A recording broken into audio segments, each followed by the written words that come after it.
오늘부터 연말까지 우리가 계속해서 출애굽기 말씀, 이제 다른 민수기도 조금씩 보긴 하는데 모세의 이야기를 계속 보게 됩니다. 여러분들 모세는 다 아시죠, 그렇죠?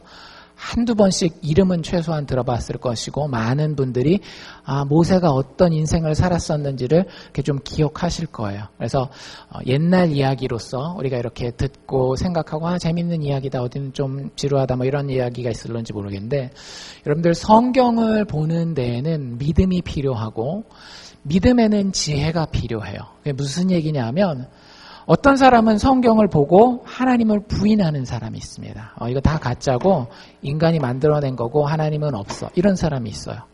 근데 어떤 사람은 성경을 보고 정말 하나님이 살아계심을 만나요. 가장 대표적인 예 중에 하나가 뭐냐면, 요즘에 나왔던 영화 중에 여러분들 벤허라고 하는 영화 기억나시죠, 그렇죠? 벤허가 원래 영화 나오기 전에 뭐였어요? 소설이었단 말이에요. 그 소설을 쓴 사람이 소설을 쓴 이유가 있어요. 이 사람이 내가 정말로 글을 한번 써서 이 글 많이 팔아먹기도 하지만 교회 다니는 사람들이 얼마나 바보 같은 걸 믿고 있는지를 증명하기 위해서 그 소설을 쓰기 시작한 거예요. 그러니까 성경에 근거한 것들을 이야기에다가 집어넣고 그게 말이 안 된다라는 걸 보여야 되니까 일단 뭘 봐야 되겠어요? 성경을 열심히 봤죠. 근데 그 성경에서 하나님을 만난 겁니다. 여러분들, 우리가 오늘부터 시작하게 되는 모세의 이야기를 읽을 때에도 그저 아무 생각 없이 지금까지 읽었을 수도 있어요. 그런데 여러분들은 모세의 이야기를 통해서 하나님을 만나실 수 있기를 바랍니다. 모세의 이야기를 통해서 예수 그리스도를 만날 수 있기를 바라요. 그래서 이 시리즈 전체의 제목이 오늘 설교의 제목이에요. 바로 뭐예요? 모세가 증거한 복음. 우리 보통 복음은 어디다 붙여요? 마태복음, 마가복음, 누가복음, 요한복음. 이게 다 누구 얘기예요? 예수님이 이 땅에 태어나셔서 하나님의 뜻을 다 이루시고 십자가에 못 박혀 죽으시는 예수님에 대한 이야기를 우리는 gospel, good news, 좋은 소식, 복음이라고 이야기를 합니다. 근데 사실 성경 전체가, 여러분들 꼭 기억하셔야 되는데, 성경 전체가 복음이에요. 다른 말로 얘기하면 성경 전체가 우리를 구원하신 예수 그리스도에 대한 이야기라고 하는 겁니다. 모세의 이야기를 통해서도 우리는 예수를 발견해야 되고, 그 예수가 우리 삶 가운데다 가져다주는 안식과, 그 예수가 우리 삶 가운데 가져다주는 용기와, 그 예수가 가져다주는 우리 인생의 능력을 발견할 수 있어야 우리는 비로소 모세의 이야기를 제대로 읽었다라고 이야기할 수 있는 겁니다. 여러분들이 어느 정도 레벨까지 와 있는지는 잘 제가 몰라요. 개인적으로 모세 이야기를 가지고 여러분들이랑 얘기를 해본 적은 없으니까. 근데 여러분들 스스로가 한번 점검해 보실 수 있기를 바랍니다.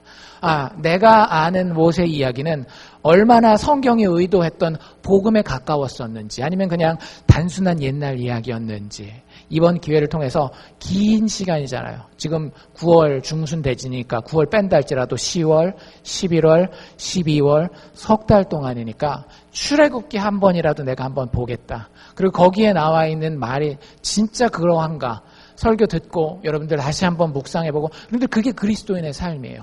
신약 성경에 나와 있는 베레아 사람들이 아주 칭찬을 받는 이유가 뭐예요? 사도 바울이 가서 말씀을 전했을 때에 정말 그러한가 하여 말씀을 진지하게 살펴봤다라 그랬어요. 교회에 와서 예배드리고 가는 것은 정말 너무 짧은 시간이에요. 24시간 곱하기 7하면 168시간인가요? 그 중에 1시간도 안 되는 시간 여러분들 말씀 듣고 하나님의 뜻을 깨닫는다라고 하는 건 참 교만한 행동입니다. 교만한 생각이에요. 근데 여러분들 이 말씀을 들으면 정말 그러한가 해서 집에 가서 말씀을 보시고 하나님의 뜻이 어디 있는지를 발견하십시오. 그게 하나님을 만나는 거예요. 그래서 오늘부터 출애굽기를 중심으로 한 모세의 생애를 우리가 살펴보게 됩니다. 기독교 신앙에 여러 가지 개념들이 있어요. 그렇죠? 세상 사람들이 별로 이야기하지 않는 그런 개념들이 우리가 믿는 신앙의 내용에는 들어 있습니다. 죄라고 하는 거. 사실 요새 사람들 죄 이런 거 잘 얘기하나요? 죄 해봤자 요즘에는 그냥 도덕적으로 잘못한 거 이런 거. 그러니까 감옥 갈 만한 일 한 거 이런 것만 생각하는데, 성경에서 이야기하는 죄는 훨씬 더 커요. 그래서 그리스도인들이 실제 말씀을 통해서 얻게 되는 죄는 더 큰 의미를 가지고 있습니다. 이런 여러 가지 기독교인들만이 가지고 있는, 성경만이 가지고 있는 중요한 개념들이 있어요. 그건 우리가 성경을 읽지 않으면 심리학을 통해서도 역사를 공부한다 할지라도 철학을 공부한다 할지라도 과학을 공부한다 할지라도 깨달을 수 없는 개념들이에요. 왜? 성경만 그것에 대한 답을 주기 때문에.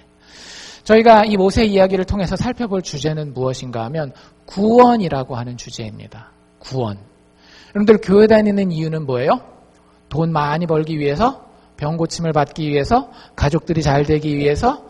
내가 세상에서 다른 사람들한테 좀 더 인기 있는 사람이 되기 위해서? 아니잖아요. 교회 다니는 이유는 딱 한 가지입니다. 뭘 받기 위해서? 구원을 받기 위해서. 그래서 교회 내에서 여러분들 가장 큰 질문, 가장 중요한 질문이 이거여야 돼요. 뭐예요? 당신은 죄에서 구원받았습니까? 여러분들 스스로에게 제가 다시 한번 물어봅니다. 여러분들의 죄에서 구원 받으셨습니까?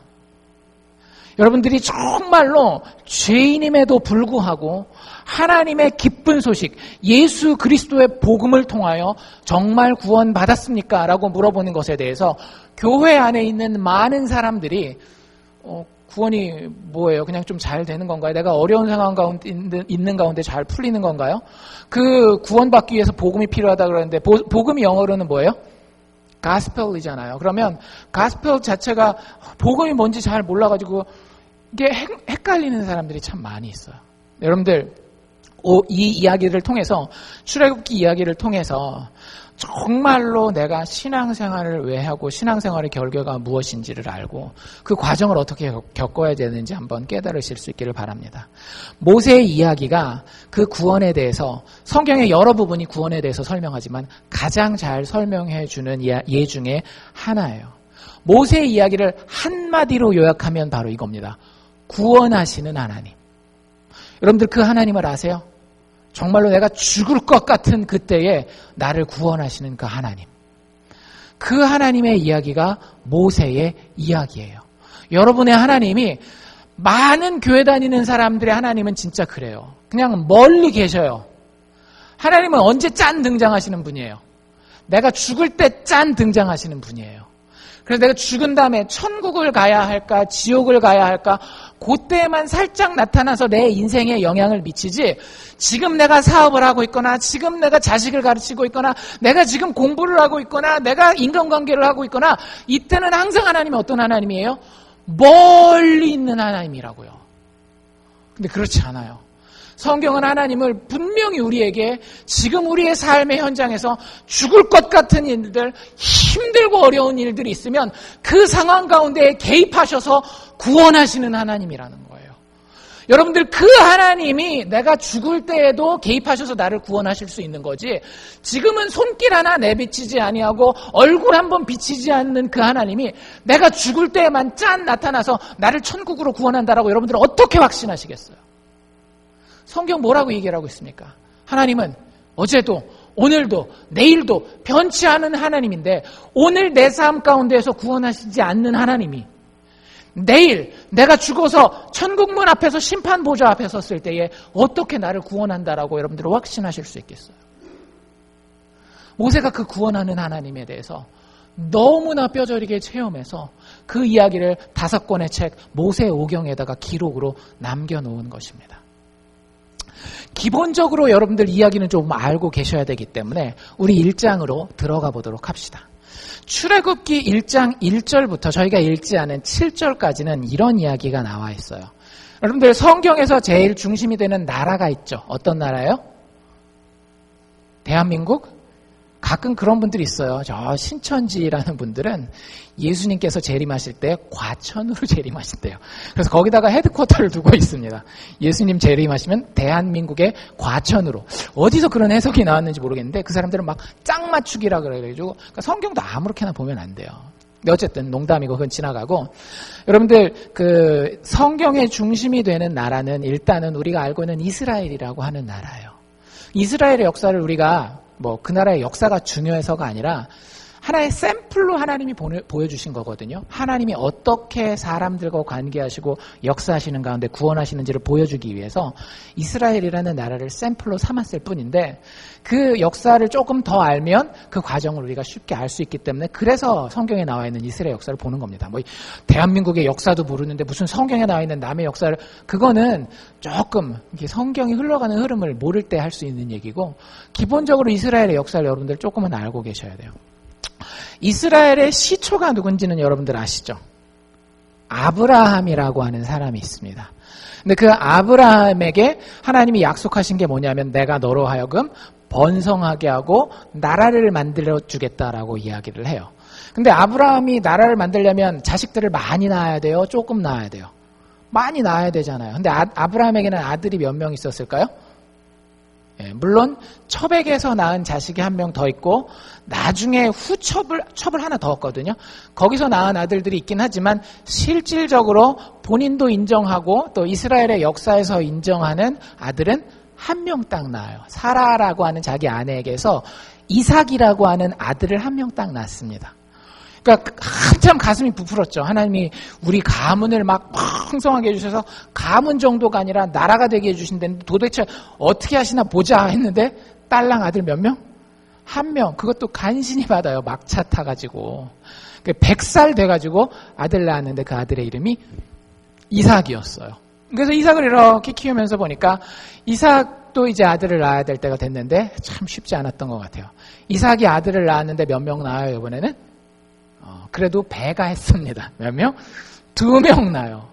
근데 문제가 뭔가 하면 이 두 놈 중에 한 놈이 나는 하나님과의 관계가 그렇게 꼭 필요하지 않아요 하고 쉽게 얘기하자면 가문에서 호적에서 자기 이름을 파가지고 나가버립니다. 그것도 큰아들이. 큰아들의 이름은 에서예요. 그래서 에서의 이야기는 우리가 성경을 볼 때 그렇게 많이 등장하지 않아요. 그냥 이스라엘의 형제 나라다 이런 정도만 나오고. 둘째 아들이 누구였죠? 야곱이었어요. 근데 그 야곱이 아주 뭐라 그래야 될까, 이 약간 사기꾼 기질이 있습니다. 자기 아버지도 속여먹고 뭐 이러다가. 근데 하나님 공평하시기 때문에 그 사기로 흥한 사람은 사기로 망하게 돼 있어요. 그래가지고 진짜 적수를 만나죠. 자기 삼촌한테 집에 가지고 얹혀 사는데 와 20년 동안을 엄청 베껴 먹습니다. 삼촌이. 그래가지고 어쨌든 야곱이 그래 살다가 자식들을 낳아요.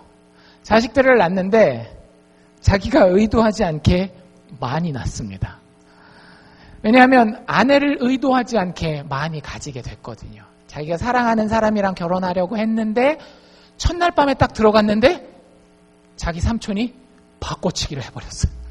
여러분들 얼마나 황당하겠어요. 이게 전기불도 없는데 깜깜하게 첫날 밤에 딱 들어갔는데 자기가 사랑하던 여자라고 생각하고 하룻밤 잤는데 그 다음날에 눈을 딱 떠보니까 오! 언니예요. 언니.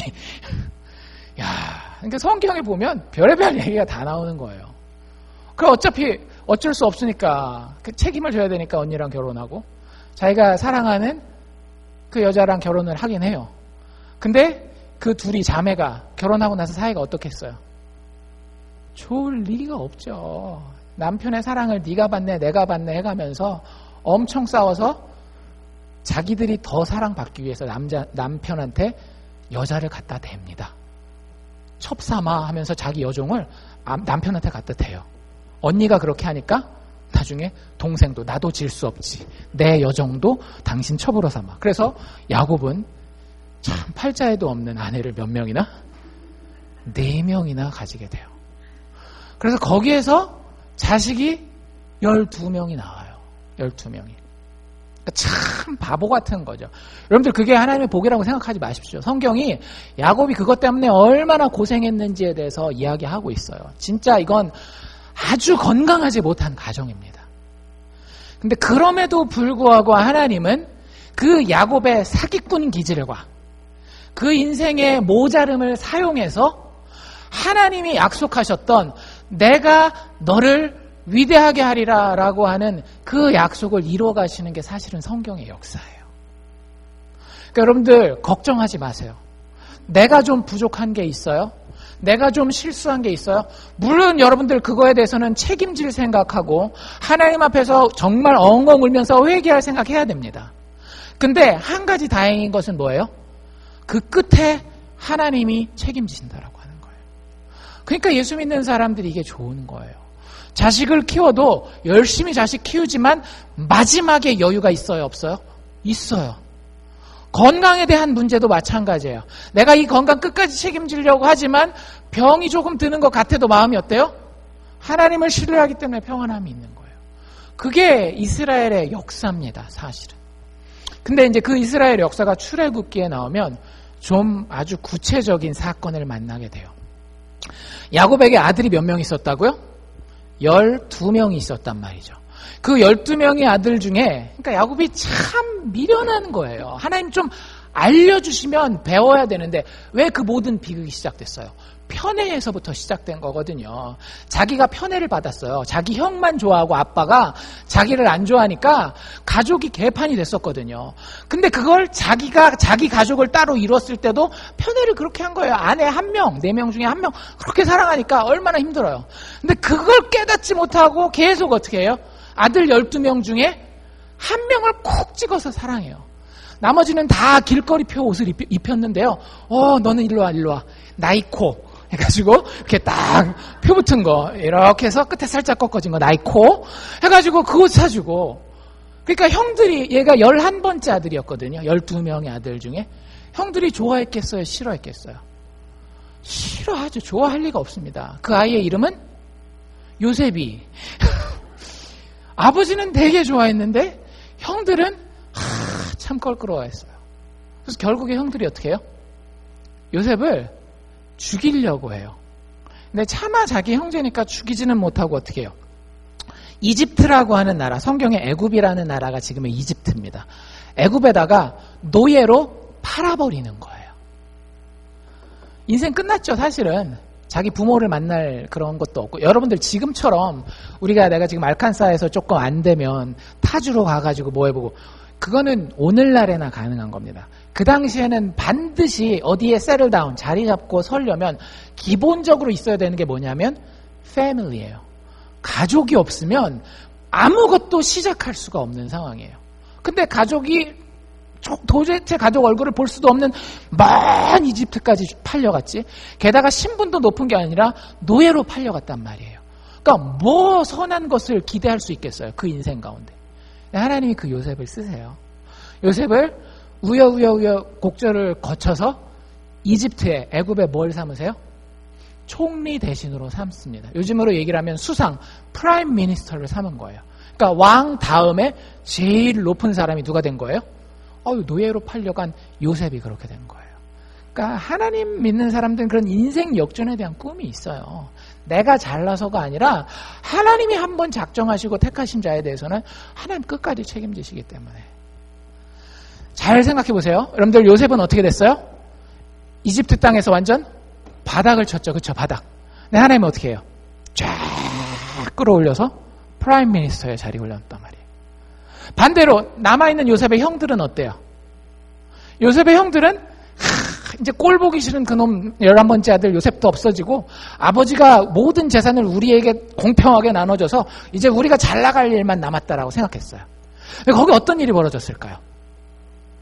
흉년이 듭니다. 그 땅에 가뭄이 들어서 농사를 져서 우리가 밥을 해먹고 살아야 되잖아요. 뭐 그게 포테이토가 됐건 쌀이 됐건 뭐가 됐든지 먹고 살아야 되는데, 흉년이 드는데 첫 해에는 그냥 견딜만 했어요. 근데 이 흉년이 몇 년을 내리들죠? 성경에 보면 7년을 내리 흉년이 드는 거예요. 여러분들, 아무리 현대 농업기술이 발전해도 7년 흉년이 들어서 식량을 거두지 못하면 그거 앞에 장사가 없는 거예요. 7년 동안 흉년 들면서 가지고 있는 거 싹 다 말아먹습니다. 그래서 어떻게 돼요? 이렇게 높아있던 요셉의 형들은 쫙 낮아지는 거예요. 여러분들, 참 멋있지 않나요, 하나님? 낮은 자는 높이시고 높은 자는 낮추시는.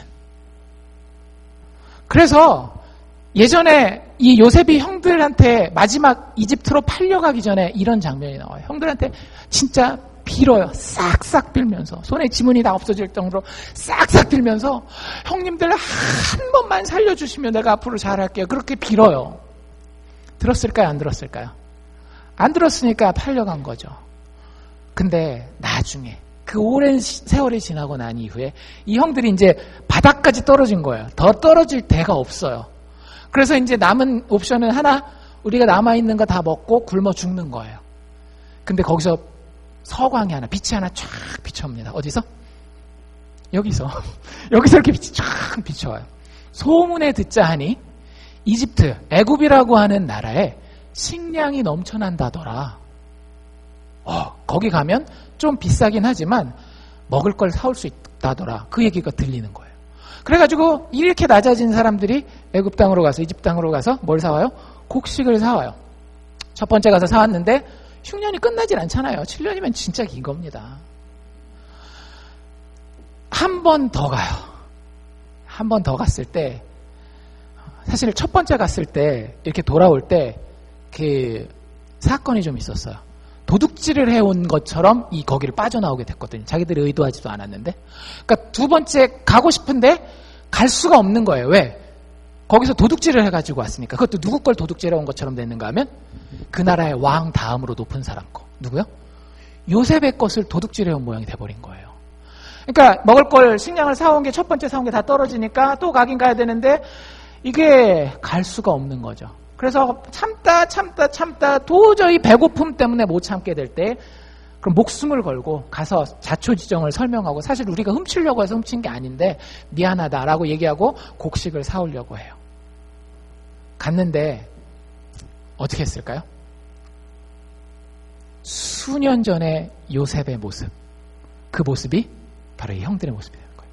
그 요셉 앞에 누군지도 모르죠. 사실 아주 어렸을 때 아기 때 보고 어린이 돼가지고 만나는 거냐. 싹싹 빌면서 우리한테 곡식 한 번만 더 팔아달라고. 우리 나이 많은 아버지 야곱이 있는데, 야곱이라는 아버지가 있는데 죽을지도 모른다고. 그래가면서 그 싹싹 비는 거예요. 요셉이 어떻게 해요?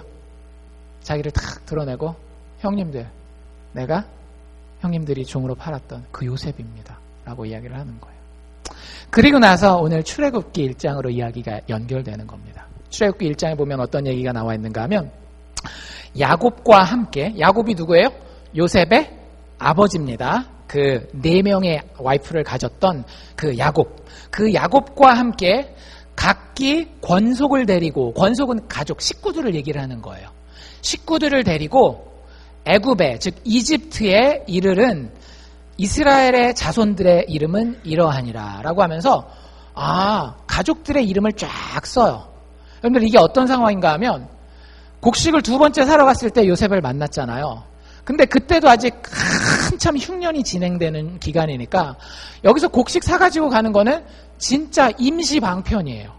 우리도 인생 살다 보면 그런 것들 있잖아요. 뭔가 일을 해결하긴 해야 되는데 이게 참 임시 방편 말고는 어떤 다른 방편이 없는 그런 어려운 경우들이 있잖아요. 그러니까 그런 상황이었던 거예요. 그때 요셉이 뭐라고 얘기를 하는가 하면, 아버지, 형님들, 제가 초청하겠습니다. 미국에도 뭐 있어요? 가족 초청 이민이 있잖아요. 그래서 이게 그 미국 이민청을 이렇게 거쳐야 되는데 이민청을 안 거치고 요셉은 누구를 거치면 돼요? 왕을 탁 찍은 거예요. 딱딱딱 하고. 저희 가족들이 있습니다. 70명입니다. 몇 명이요? 70명. 꽤 많아졌죠. 아브라함 한 명에서 70명까지 늘어났잖아요. 70명 있는데 영주권 한번 찍어주시죠. 왕이 찍어줬어요? 안 찍어줬어요? 팡팡팡팡팡팡 해가지고 70개 쫙 찍어줍니다. 그래가지고 영주권 딱 받아가지고 이집트로 넘어오는 장면이 이 출애굽기 1장 장면이에요. 그래서 진짜 70명이 와요. 여기 보면 5절에 이미 애굽에 있는 요셉까지 야곱의 가족들이 모두 70명이었더라. 그리고 나서 시간이 좀 흐른다라고 6절에 이야기해요. 최소한 200년이 흐릅니다. 그걸 이렇게 간단하게 설명하는데요. 요셉과 그의 모든 형제와 그 시대 사람들이 다 죽었다. 그러니까 시간이 흘렀다는 걸 여러분들 아실 수 있겠죠? 근데 그 사이에 어떤 일이 벌어지는가 하면, 이스라엘 자손은 생육이 중다하고 번식하고 창성하고 심히 강대하여 온 땅에 가득하게 되었더라. 이렇게 얘기를 합니다. 쉽게 얘기하자면 이스라엘 사람들의 인구가 늘어났다라는 거예요? 줄어들었다라는 거예요? 엄청나게 늘어납니다. 모세 때에 인구를 세요. 몇 명 정도 됐을까요? 아브라함 한 명에게서 시작됐고 이집트로 이민 올 때 70명 가족이었어요. 그 이후에 모세라는 사람이 지금 이 성경을 썼는데 그 사람 때에 이스라엘의 인구가 몇 명이 되는가 하면 남자 어른만 세거든. 그게 옛날에 인구 세는 방법입니다. 남자 어른만 인구를 셌는데 60만 명이에요. 그러니까 엄청나게 늘었죠. 뭐 이거 100배가 훨씬 더 되죠. 100배 해봤자 뭐 7,000명밖에 안 되는 거니까 10,000배 가까이 된 거예요. 그러니까 하나님이 엄청나게 이스라엘 백성들을 축복해 주셨습니다. 근데 하나님의 언약대로 약속대로 정말 자손이 많아지고 번성하게 되긴 했는데 저희가 읽은 8절부터 문제가 발생하기 시작해요. 8절 말씀 기억나시는지 모르겠는데 8절에 이렇게 기록되어 있어요. 요셉을 알지 못하는 새 왕이 일어났다. 그리고 그가 애굽을 다스리기 시작했다. 이게 무슨 얘기예요? 요셉을 알지 못하는 왕. 요셉이 죽고 난 다음에는 다음 오는 왕들은 요셉을 모르는 왕일 수 있잖아요. 물론 그럴 수도 있어요. 근데 조금 더 복잡한 정치적인 것들이 얽혀져 있습니다. 이집트는 그 대륙으로 봤을 때 어느 대륙이죠? 아프리카라고 하는 대륙에 속해 있어요. 그래서 그 원래 이집트 문명은 아프리카 사람들, 즉 흑인들이 세운 문명이고 그게 쭉 발전하는 거예요. 그런데 대부분의 그 고고학자들이 세계사를 공부하는 고고학자들이 뭐라고 이야기를 하는가 하면 요셉과 요셉의 가족들이 이민 올 때에 그 당시에 이집트의 왕조가 좀 색다른 왕조였다라 그래요. 실제 세계사에 보면 어떻게 돼 있는가 하면 이집트 위쪽에 히타이트라고 하는 철기 문명이 있었습니다. 그 사람들이 한참 정복들을 하는데 그 왕조가 밑으로까지 정복하면서 이집트를 다스렸었던 때가 있었어요. 근데 그게 언제랑 맞아떨어지는 건가 하면 요셉의 가족이 이민 올 때랑 맞아떨어지는 거예요. 그러니까 이 사람들은 쉽게 얘기하자면 이란, 이라크 사람들이에요. 중동 사람들, 터키 이런 사람들인데 완전 피부색이 다르잖아요. 중동 사람들하고 아프리카 사람들은 완전 피부색이 다르단 말이에요. 그래서 그 사람들이 내려와서 왕하고 높은 직책에 있을 때 누가 우연히 이민 오게 된 거예요? 이스라엘 사람들이 우연히 이민 오게 된 거예요. 그런데 여러분들 우리나라도 일본 사람들한테 식민지 생활할 때 어떻게 했어요? 아이고 좋은 분들 오셨습니다. 그래요? 그럴 수가 없죠. 저 사람들은 우리를 침범한 건데. 그래서 이집트에도 똑같이 독립운동이 일어나는 거예요. 그리고 나서 어떻게 해요? 이 히타이트 왕조를 갖다가 쫓아내는 겁니다. 그때 새로 나온 왕을 성경이 뭐라고 묘사하고 있는가 하면 요셉을 알지 못하는 새 왕이 나왔다라고 얘기를 하는 거예요. 그럼 여러분들 한번 그냥 단순하게 생각해 보세요. 이 왕이 이스라엘 사람들을 좋아할 수 있겠어요? 없겠어요? 좋아할 수가 없어요. 왜? 이스라엘 사람들은 자기의 적이었던 이전 왕조에 협력했었던 사람들이잖아요. 무슨 얘기인지 이해가 되시죠? 본인들의 적의 친구예요. 여러분들 적의 친구는 나의 적이죠. 좀 복잡합니까? 뭐 그런 게 있잖아요. 내 적의 적은 나의 친구고 내 적의 친구는 나의 적이고 뭐 이런 거 있잖아요. 그러니까 내 적의 친구였기 때문에 이스라엘 사람들이 곱게 보일 리가 없는 거예요. 근데 거기다 대고 이렇게 이야기를 합니다. 이 왕이 상당히 똑똑했던 것 같아요. 상당히 똑똑했던 게 9절에 보면 이렇게 얘기를 해요. 왕이 그 신민에게 백성들에게 이르되 사실 그래도 이스라엘 백성들이 그렇게 깽판치고 살지 않으면 이스라엘 백성들에 대한 호감을 가지고 있는 이집트 사람들도 있을 텐데 말을 살살 꺼냅니다. 뭐라고 말을 꺼내는가 하면 이 백성 이스라엘 자손이 우리보다 많고 그 사람들 일들도 잘한다. 이거 뭔 얘기예요? 트럼프가 하는 얘기예요. 히스패닉 인구가 많이 늘어나고 있다. 그리고 그 사람들이 와서 강하게 일을 잘해서 우리의 잡을 다 뺏어가고 있다. 그 멘트를 던지는 거예요. 트럼프가 성경을 봤나 봐요. 어쨌든 그 살살살살 정치적인 작업을 시작하는 거예요. 그러니까 성경을 보면 참 재밌어요. 사실은 우리가 조금 알고 보면 그 이야기를 합니다. 근데 거기서 끝나지 않아요. 그 작업이 다 끝났습니다. 그래서 이제 표가 자기한테 막 쏠리기 시작하니까 10절에 한 단계 더 발전해요. 이렇게 얘기를 하죠. 뭐라고 이야기를 해요? 자, 우리가 그들에게 대하여 지혜롭게 하자. 우리가 생각했을 때에 저 이민 온 사람들 그냥 두면 우리가 이게 어려움을 당할 수 있으니까 좀 지혜롭게 판단해보자라는 거예요. 쉽게 얘기하자면 우리 상식적으로 판단하자라고 하는 거예요. 여러분 동네에 좀 가난한 사람들이 자꾸 이사를 와요. 여러분들 마음이 어떠시겠어요? 조금 그러실 수 있어요. 님비 현상이라고 들어보셨어요? 님비 현상? Not in my backyard라고 하는 게 있어요. 그게 뭐냐면 그 원자력 발전소 같은 거 지으면 사람들이 걱정하잖아요. 그 방사선 나오면 어떻게? 원자력 발전소가 필요하다라는 생각을 하는데도 어떤 사람들은 어디는 꼭 안 된다라는 거예요. 우리 집 뒷마당, 즉 우리 동네는 안 돼, 이런 얘기들을 하는 게 오늘날에도 똑같이 있거든요. 근데 그런 심리를 이 왕이 이용하는 겁니다. 그래서 뭐라고 이야기를 하는가 하면 우리가 상식적으로 우리가 손해보지 않도록 잘 한번 해보자라고 이야기를 해요.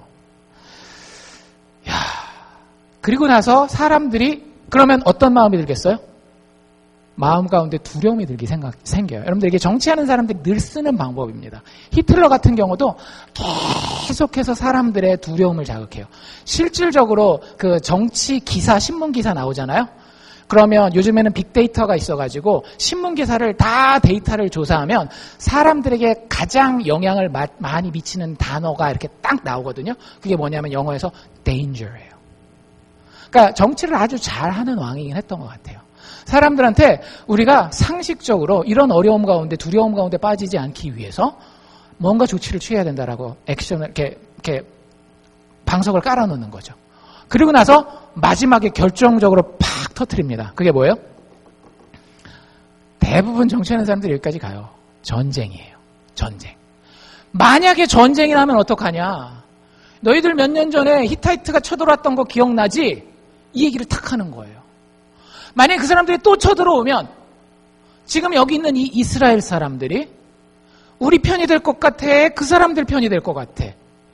그러면 그때 이제 게임 끝난 겁니다. 모든 이집트 사람들은 누구를 미워하는 거예요? 이스라엘 사람들을 미워할 수밖에 없게 되는 거예요. 이집트 사람들이 꼭 못돼서가 아니라 이런 정치적인 작업의 뒷배경을 모르고 있잖아요. 그러면 사람은 마음 가운데에 예정돼 있는 반응이 나오게 돼 있는 겁니다. 이스라엘 사람들을 아주 미워하는 그런 심리가 이게 이집트에 가득하게 되는 거예요. 거기서 이제 마지막 결정타 11절에 나옵니다. 11절 첫 단어가 뭐예요? 감독들을 이렇게 되잖아요. 그렇죠? 감독들을 그들 위에 세웠다 이렇게 이야기를 하고 있어요. 그렇죠? 여기 감독이라는 말은 아주 양반스럽게 잘 표현해 놓은 단어예요.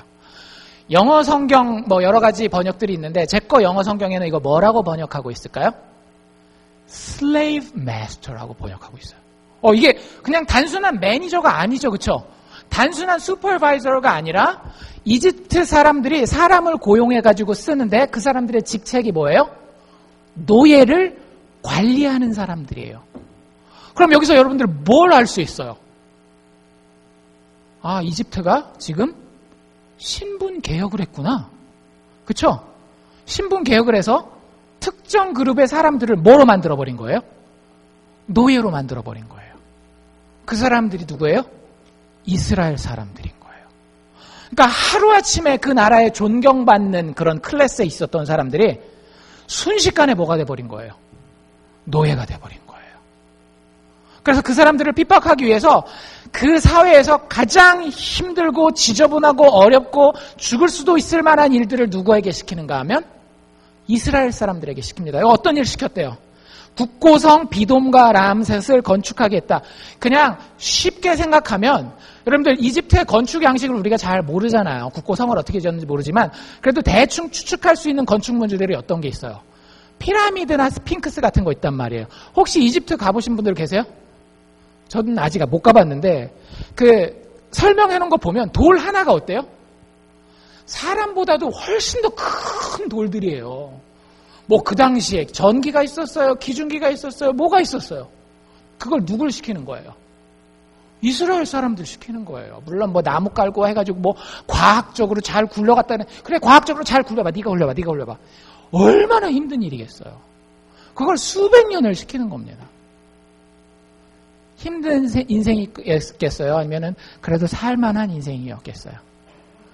참 힘든 인생이 이스라엘 사람들의 인생이었습니다. 근데 참 신기한 건 12절에 보면 이렇게 나와 있어요. 그러나 학대를 받을수록 더욱 번식하고, 와, 그렇게 학대를 받았는데 더욱 번식하고 창성하니. 이게 이스라엘 사람들이 유전자가 유난히 좋아서 그런 걸까요? 아니에요. 여러분들 여기서 뭘 발견하셔야 되는가 하면 구원하시는 하나님의 손길을 발견하셔야 됩니다. 구원하시는 하나님의 손길. 이 1장과 2장을 이렇게 살펴보잖아요. 이스라엘이 제일 힘들 때예요. 근데 거기에 사실은 하나님의 이름이 한두 번밖에 언급이 안 돼요. 참 신기하죠. 이렇게 어려울 때 하나님은 어디 계시나? 근데 사실 하나님 계셔요, 안 계셔요? 지금 여기 보니까 이 사람들이 그렇게 점점 중노동 때문에 신체적으로 약해지고 자손들도 줄어들어야 되는데 자기들도 모르는 사이에 자기들 백성 수는 어떻게 되고 있다고요? 점점 학대를 받으면 받을수록 번식하고 창성하고 있더라고요. 누구의 손길? 구원하시는 하나님의 손길. 이게 모세가 이야기하고 싶은 거예요. 그런데 그 복음의 시작이 어때요? 보니까 쉽지는 않은 거예요. 이스라엘의 상태를 보면 14절 말씀을 보면 진짜 쉽지 않다라는 걸 알 수 있어요. 제가 14절을 한번 제 거 버전으로 읽어드리고 그 다음에 원래 히브리 성경에 어떤 식으로 써 있는지 그것도 한번 들려드릴 테니까 한번 두 개를 비교해 보십시오. 이렇게 제 성경에, 여러분들 성경에 기록이 되어 있을 거예요. 고역으로, 아주 힘든 일로 그들의 생활을 괴롭게 하니 곧 흙 이기는 것과 벽돌을 굽는 것과 농사 짓는 것에 여러 가지 일이라. 이런 어려운 일들을 이스라엘 사람들이 했다는 거죠. 그 시키는 역사가 다 엄하였더라. 아주 과중하였더라. 이런 얘기예요. 원래 히브리어 성경에는 근데 이렇게 돼 있어요. 히브리어 단어 중에 아바드라고 하는 단어가 있는데 사실 한글 성경에는 똑같은 단어가 별로 없었잖아요. 근데 히브리어 성경에는 이 아바드라는 단어가 4번 반복해서 나옵니다. 이 아바드가 무슨 뜻인지 제가 읽을 때 한번 찾아보실 수 있기를 바랍니다. 4번 나오는 단어 찾으시면 되겠죠. 4번. 이렇게 돼요. 종살이로 그들의 생활을 괴롭게 하니 곧 흙 이기기와 벽돌 굽기와 농사의 여러 가지 종살이라. 그 종살이 시키는 종살이가 다 엄하였더라. 좀 어려운가요? 4번 딱 나온 단어가 있어요. 뭐죠? 종살이.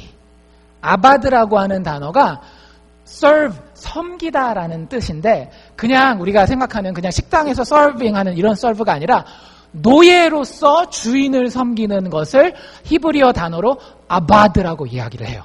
아바드. 그 단어를 몇 번이나 쓰고 있다라고요? 14절 한 절에서만 4번이나 쓰고 있어요. 4번이나.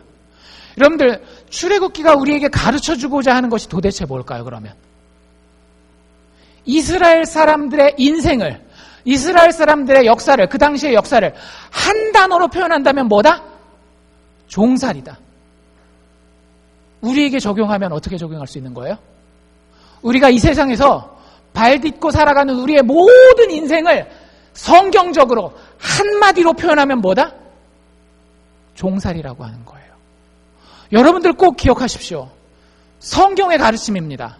제가 억지로 만들어내려고 하는 것이 아니라 성경을 믿음으로 받으려고 하는 모든 그리스도인들에게 인생이 무엇인지를 이야기하고 있어요. 이걸 깨닫지 않으면 우리는 복음 근처에도 갈 수가 없어요. 구원의 근처에도 갈 수 없어요. 근데 그 시작이 사실은 너무 힘들어요. 어려워요. 왜? 이렇게 얘기하고 있으니까. 당신이 사는 인생은요, 노예살이에요. 종살이에요. 많은 분들은 이 성경의 선언 앞에 뭐라고 반문하겠습니까? 내가 왜 종인데요? 조선시대도 아니고 200년 전 미국도 아니고 내가 왜 종입니까? 여러분들 살짝 이런 마음이 올라오시지 않나요? 근데 성경은 단호해요. 육체를 가지고 이 땅에 사는 모든 사람이 지금 종살이, 노예살이 하고 있다라고 이야기를 합니다. 내가 맞는 겁니까? 성경이 맞는 겁니까? 세상이 맞는 겁니까? 하나님이 맞는 겁니까? 믿음 안에서 저는 분명히 이야기할 수 있어요. 하나님이 맞으십니다. 그분이 진리이십니다. 그분이 인생을 종살이라고 이야기한다면 내가 그걸 바라보지 못했고 내가 미련할 뿐이지 여러분들 인생은 종살이에요. 그래도 마음이 불편할 수 있어요. 그래도 난 자유인인데 미국에서 시민권까지 가지고 있는데 투표도 하고 대통령도 내가 뽑는데 막 이럴 수 있단 말이에요. 그런데 여러분들 한번 잘 생각해 보세요. 이렇게 생각해 보면 왜 성경이 그렇게 이야기하고 있구나가 이해가 되실 수도 있어요. 뭐 안 되셔도 할 수 없지만 여러분들 돈이 넉넉하고 조건이 괜찮으면 여러분들 정말 자유로운 인생입니까? 돈도 넉넉하게 있고 조건도 참 괜찮아요. 그럼 정말 자유로운 인생이냐고요.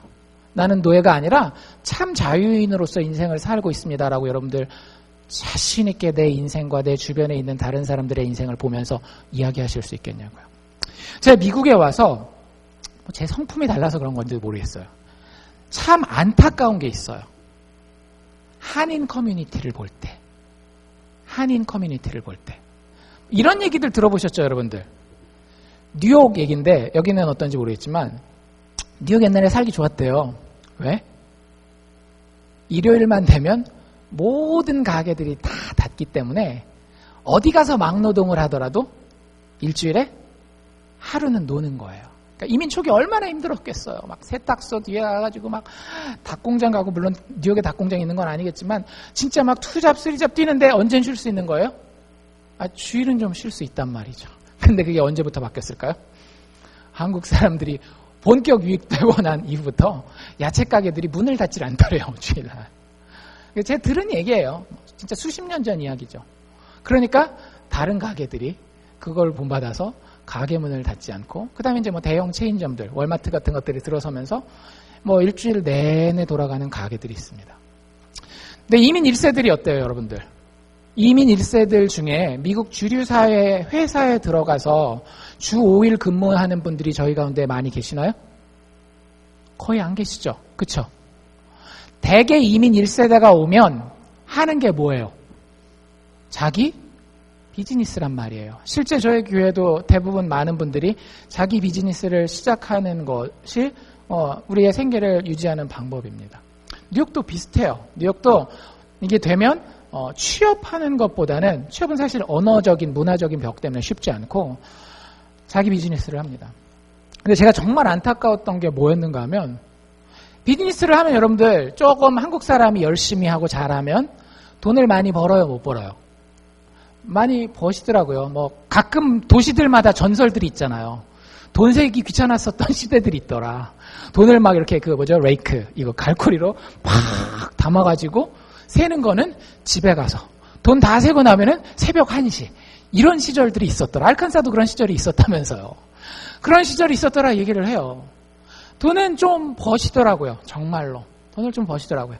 요즘에 아무리 불황이다 해도 그래도 그냥 잡 가지고 아주 좋은 잡이 아닌 이상은 직장 생활하는 것보다 그냥 비즈니스, 뉴욕에서 뭐 좀 세탁소라든지 뭐 이런 거 하면 그래도 자식 사립대학 보내도 사립대학 서포트 할 만큼 돈을 벌어요. 근데 제가 좀 안타까웠던 건 뭐였는가 하면 본인의 삶이 없어요. 무슨 얘기인지 아시죠? 돈이 그렇게 많은데 어디 여행을 갈 수가 없는 거예요. 가도 마음이 늘 불안한 거예요. 항상 내가 이 돈을 막 억수로 해가지고 다스리는 것 같은데 사실은 누가 누구를 다스려요? 내가 돈을 다스리는 게 아니라 돈이 나를 다스리고 있는 거예요. 그렇지 않아요? 솔직하게 정말 다 내려놓고 내가 이 정도면 됐어, 여러분들 자유롭게 돈 너는 나를 다스릴 수 없어 하고 딱 제껴놓고 할 수 있을 만한 용기 있는 사람이 얼마나 돼요? 그런 의미에서 성경이 우리에게 당신들의 인생은 노예살입니다라고 얘기했을 때 정말 인생에 대해서 좀 깊게 생각해 본 사람들은 거기에 뭔 얘기인지 조금 알아먹어요.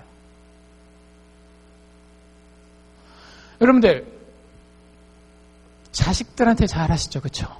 자식들한테 잘하시죠. 자식들이 잘 못되게 하기 위해서 잘하십니까? 자식들이 잘 되게 하기 위해서 잘하십니까? 자식들이 잘 되게 하기 위해서 잘하셔요. 그런데 그거 알고 계세요? 많은 자식들은 단어를 그렇게 표현하지 않지만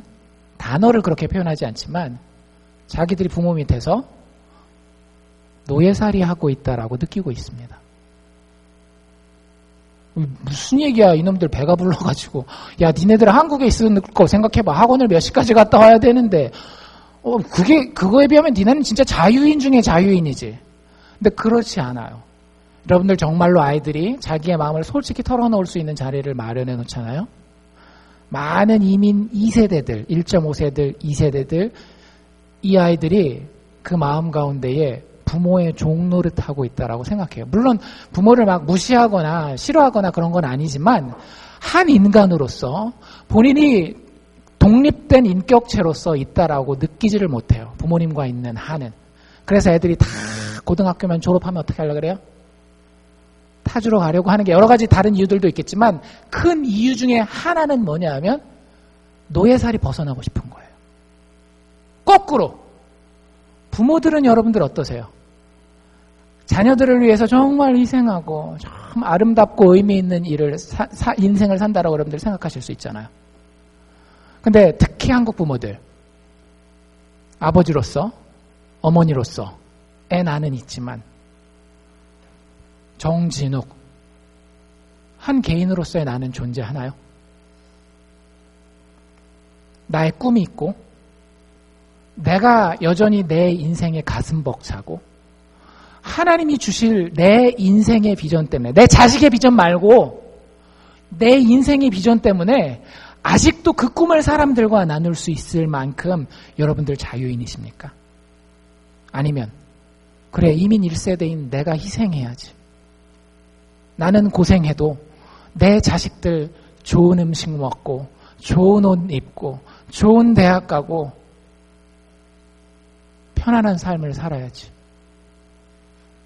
자발적이라고 이야기할 수 있을지는 모르겠지만 여러분들 제3자의 입장에서 보면 그걸 노예살이라고 불러요. 최근에 뭐 이게 개봉했는지 모르겠는데 영화 중에 영화 제목 중에 이런 게 있다라는 거 아시면 여러분들 깜짝 놀라실 수도 있어요. 원더우먼이라고 하는 영화가 있습니다. 원더우먼은 우리 어렸을 때 보던 TV 시리즈 아닌가요? 원더우먼이 드디어 영화로 나왔어요. DC 코믹스라고 해가지고 그 만화가 미국은 팬덤을 이루거든요. 근데 그 트레일러에 보면 이런 장면이 나옵니다. 이 원더우먼이 사실은 저도 몰랐는데 그 영화에 보면 불사신이었던 거예요. 죽지를 않아요. 그래서 수백 년을 살아옵니다. 그래서 옛날 고대부터 살다가 현대사회에 딱 와요. 우리가 살고 있는 이 사회. 그래서 어떤 그 사교 파티에서 사람들을 만나는데 한 여자를 만납니다. 근데 그 여자랑 이제 통성명하고 이렇게 자기소개를 할 거 아니에요. 하다가 직업을 물어봐요. 당신 직업이 뭡니까? 그러니까 그 여자가 자기 직업을 뭐라고 소개했는지 혹시 트레일러 보신 분 기억나세요? Secretary, 비서라고 소개를 해요. 여러분들 비서면 꽤 괜찮은 겁니다. 이건희 회장 비서라든지 뭐 마크 주커버그 그 비서라든지 세크리터리 정도는 돈 억수로 벌어요. 근데 무슨 일 하느냐고 물어봐요. 왜냐하면 이 원더우먼이 하도 고리고짝 옛날 호랑이 남배 피터 훨씬 될 때 살아서 비서가 뭔지 몰랐거든요. 그래서 비서가 도대체 뭐 하는 게 비서인데 물어보니까 비서가 하는 일을 다 설명하는 거예요. 사장님이 이런 서류 필요하다 그러면 가서 서류 딱 준비해오고 뭐 하면 이렇게 회의 딱 세팅해주고 뭐 이런 거. 그러니까 원더우먼이 딱 한마디 뭐 하라 그러는지 알아요? 아, 노예? 아, 노예. 사실 우리가 인식하고 있지 못해서 그렇지 여러분들 성경이 정말 맞아요. 세상이 맞는 게 아니라 성경이 맞다니까요. 인생은 노예살이에요. 어떤 사람은 남편의 노예로서 살고요. 요새 또 추석 지나가지고 한국어 또 뭐 뉴스들 보면 별의별 기사가 다 있어요. 그렇죠? 어떤 사람은 거꾸로 아내의 노예로 사는 사람들도 있어요. 아내를 막 자식의 노예로 사는 사람, 돈의 노예로 사는 사람, 친구의 노예로 사는 사람, 마약의 노예로 사는 사람, 도박의 노예로 사는 사람, 얼마나 많은 것들에 우리가 노예살이 하고 있는지 사실은 모릅니다. 그래서 성경이 알려주는 거예요. 니들 그렇게 노예할 만큼 천한 인간들이 아니야. 왜? 하나님이 우리 만드셨을 때 어떻게 만드셨으니까. 하나님의 형상으로 하나님과 함께 왕노릇하도록 만들어놨는데 우리는 이 땅을 살면서 뭘로 살고 있는 거예요? 노예로 살고 있는 거예요. 종살이, 노예살이로 우리의 생활을 괴롭게 당하면서 여러 가지 노예살이 하고 있고 그 노예살이 시키는 노예살이가 너무너무 엄한 거예요. 근데 그걸 인식도 못하고 살고 있는 게 하나님 보시기에 너무너무 안타깝다라고 하는 거죠. 여러분들 깨달으십시오. 내 인생은 그저 노예살이 하면서 살다가 마치기에는 하나님 눈에 너무너무 귀한 거예요. 그럴 수가 없어요. 하나님이 우리에게 주신 인생의 낙들이 있어요. 전도서 3장에 보면 이런 이야기가 나와 있습니다. 사람이 사는 동안 기뻐하고, 여러분들 기뻐할 줄 알아야 돼요. 선을 행하고, 다른 사람, 불쌍한 사람 있으면 보고 돕고, 자기 것을 나누는 것보다 더 나은 것이 없는 줄을 내가 알았고. 이게 누가 하는 얘기냐면 지혜의 왕이라고 이야기하는 솔로몬이 하는 이야기예요.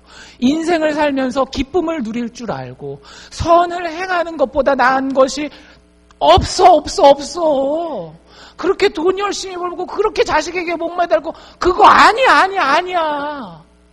기뻐할 줄 알고 선을 행할 줄 알고 사람마다 먹고 마시고 때로는 수고하며 그 낙을 누리는 것이 누구의 선물이다?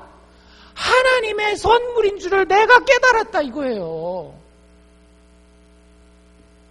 여러분들 성경이 이야기하고 있는 이 자유인의 삶과 우리의 삶이 얼마나 같은 모습인지 다른 모습인지를 살펴보실 수 있어야 된다라고 하는 거예요. 여러분들 그 종살이에서 구원하기 원하는 하나님이 우리 하나님이십니다. 그 하나님의 구원을 그저 받으십시오. 400년 종살이 했거든요. 430년. 이스라엘 백성들이 자신의 힘으로 이 종살이에서 빠져나올 수 있었을까요? 없었을까요? 결국 자신의 힘으로는 그 종살이에서 빠져나올 수 없었어요. 누가 나타나서야? 모세가 나타나서야. 하나님의 보내신 그 자가 나타나서야 드디어 이스라엘 백성들은 하나님의 구원의 반열에 동참할 수 있게 됩니다. 여러분들, 우리를 위해서 하나님이 보내주신 분이 계세요.